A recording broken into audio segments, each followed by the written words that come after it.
తిరుగణనాథ దిద్దిద్దిద్దై ఆశీర్వదించు ఆ చదువులమ్మ తోడై తిరుగణనాథ దిద్దిద్దిద్దై నీ వెలుగు పంచు మా తెలివిలోన కొలువై తిరుగణనాథ దిద్దిద్దిద్దై తిరుగణనాథ దిద్దిద్దిద్దై. మరి ముఖ్యంగా ముఖ్యులు మన రాష్ట్ర అధ్యక్షులు తులసి విష్ణుప్రసాద్ గారు ప్రసంగిస్తారు. అలాగే మన ఎమ్మెల్సీ మన పూర్వాధ్యక్షులు రామచంద్రారెడ్డి గారికి, ప్రియమిత్రులు పెద్దలు డాక్టర్ రామకృష్ణ గారికి, పెద్దల పోతిరెడ్డి గారికి, అలాగే కాటూరు వెంకటేశ్వర గారికి, గంగయ్య గారికి, మిత్రుడు సోదరుడు రాఘవయ్య గారికి, సాంబిరెడ్డి గారికి, మస్తాన్ రావుకి, అలాగే మన సీనియర్ వైస్ ప్రెసిడెంట్ సుబ్బారెడ్డి గారికి అందరికీ నమస్కారాలు. ఈరోజు మనం ఇక్కడ మనల్ని, మన వ్యవస్థని, మనలో ఉన్నటువంటి ముఖ్యమైన వ్యక్తుల్ని, మనలో ఉన్నటువంటి మన పాఠశాలలకు ప్రాణమైన వాళ్ళ లాంటి ఉపాధ్యాయుల్ని గౌరవించుకునే కార్యక్రమం ఇక్కడ ఏర్పాటు చేశాం.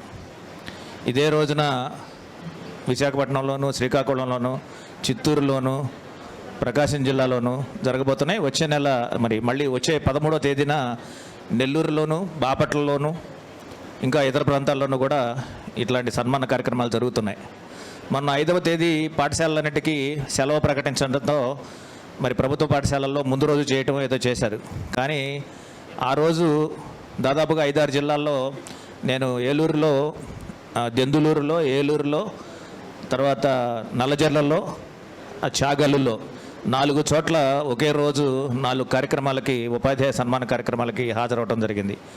మీ అందరికీ తెలుసు, మనం చిన్నతనంలో మనకు పాలిచ్చి, లాలించి, పెద్ద చేసి, నడిపించి, మాటలు నేర్పించేది అమ్మా నాన్నలు, తొలి గురువులు అయితే, మనకు ఆ తర్వాత దశలో తల్లిదండ్రులు అత్యంత విశ్వాసంతో, ఎంతో నమ్మకంతో వాళ్ళ పిల్లలను తీసుకొచ్చి మన పాఠశాలల్లో మనకు అప్పచెప్తారు.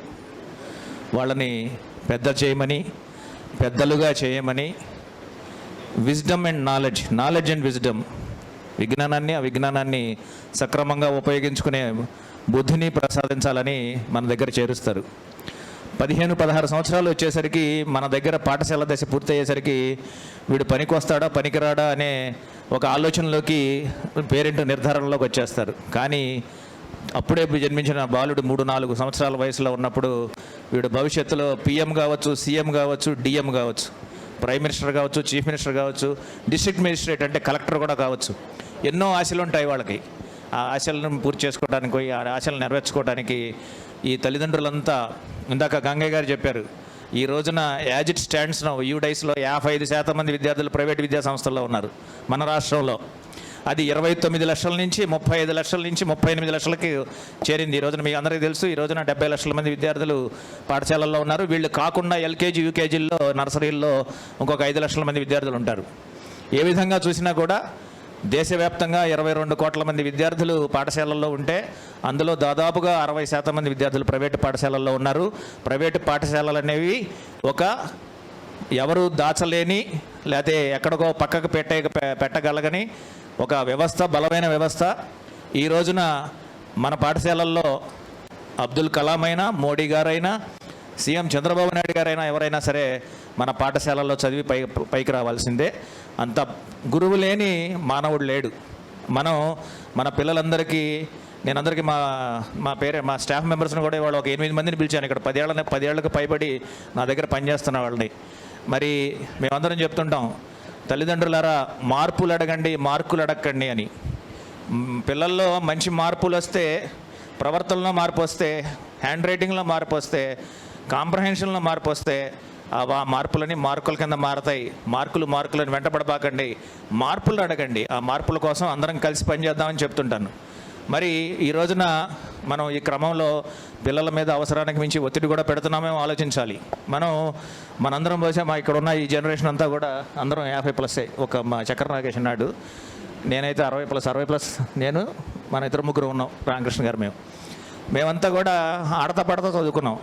నేను రత్తయ్య గారి దగ్గర 1979లో ఎంసెట్కి చేరాను. అదే మొదటిసారి ఇంటి దగ్గర నుంచి బయటకు రావటం. 30 రోజుల్లో 6 సినిమాలు చూసా. నాకు 1098 ర్యాంక్ వచ్చింది. ఆ ఎంసెట్ అంటే దానికి అప్లికేషన్ పెట్టాలని మధ్యలో తెలిసింది. అప్లికేషన్ పెట్టమంటే ఏంటి, ఎంసెట్కి అప్లికేషన్ పెట్టాలని అంత అమాయకంగా ఉండేవాళ్ళం. ఇంటర్మీడియట్ దాకా తెలుగు మీడియం చదివాము. ఆ బీటెక్ పూర్తయిన తర్వాత మా నాన్నగారిని ఎవరికి పరిచయం చేసినా ఎక్కడ సిద్ధార్థలో చదువుతున్నాడంటే డొనేషన్ కట్టారా అని అడిగేవాళ్ళు. ఎవరైనా ఈ డొనేషన్ అంటున్నారు ఏంటని చెప్పి గేట్ 83లో గేట్ రాసి ఆర్ఈసీ వరంగల్కి వెళ్ళి ఎంటెక్ చేశాను. ఆర్ఈసీ వరంగల్లో మిగిలిన వాళ్ళందరం చూస్తే వీళ్ళు నాకు మాదిరిగానే ఉన్నారు, వీళ్ళేంటి ఎంత స్పెషలైజేషన్ లేదు కదా అనుకున్నాను. అంటే చదువు కాదు, మనం నేర్చుకునే నైపుణ్యాలు చాలా ముఖ్యం. ఆ నైపుణ్యాలని మన నిజ జీవితంలో మనం బతికేందుకు భాగంగా మనం ఉపయోగించుకోవడంలో మన తెలివితేటలు ఉంటాయి. అందుకే నేను పేరెంట్స్కి ముఖ్యంగా చెప్తుంటాను, బాగా బతకడం నేర్పించకూడదు, ఎలా బతకాలో నేర్పించాలి అని చెప్తుంటాను. మనం ఎలా బతకాలో నేర్పిస్తే వాడు బ్రహ్మాండంగా బతుకుతాడు. వాడిని బాగా బ్రహ్మాండంగా బతికిచ్చేస్తే ఇప్పుడే రేపు చిన్న కష్టం వచ్చినా కూడా, రేపు వాడి పెళ్లి చేసినా కూడా 2వ రోజు పెళ్ళ మీద కంప్లైంట్ చెప్తాడు. కాబట్టి పిల్లల్ని సెల్ఫ్ సఫిషియెంట్గా, ఇండిపెండెంట్గా, వాళ్ళ కాళ్ళ మీద వాళ్ళు నిలబడేట్టుగా వాళ్ళని విజ్ఞానవంతుల్ని చేయటం మనకు ఉన్నటువంటి ప్రథమ కర్తవ్యం. పెద్దల్ని గౌరవించడం, క్రమశిక్షణతో ఉండటం, పరీక్షల్లో కాపీ కొట్టకుండా ఉండటం, ఇటువంటి పద్ధతులను నేర్పించడం మన పాఠశాలల మీద, మన గురువుల మీదే ఆధారపడి ఉంటుంది. కాబట్టి అటువంటి గురువుల్ని ఎంతో ప్రేమతో, ఎంతో గౌరవంతో ఈ రోజున మిమ్మల్ని అందరినీ ఇక్కడికి పిలిచాం. మీ అందరికీ కూడా మా అందరి తరపున, ఇక్కడున్న యాజమాన్య మిత్రులందరి తరపున మీకు మా అభినందనలు, మా నమస్కారాలు. Thank you very much.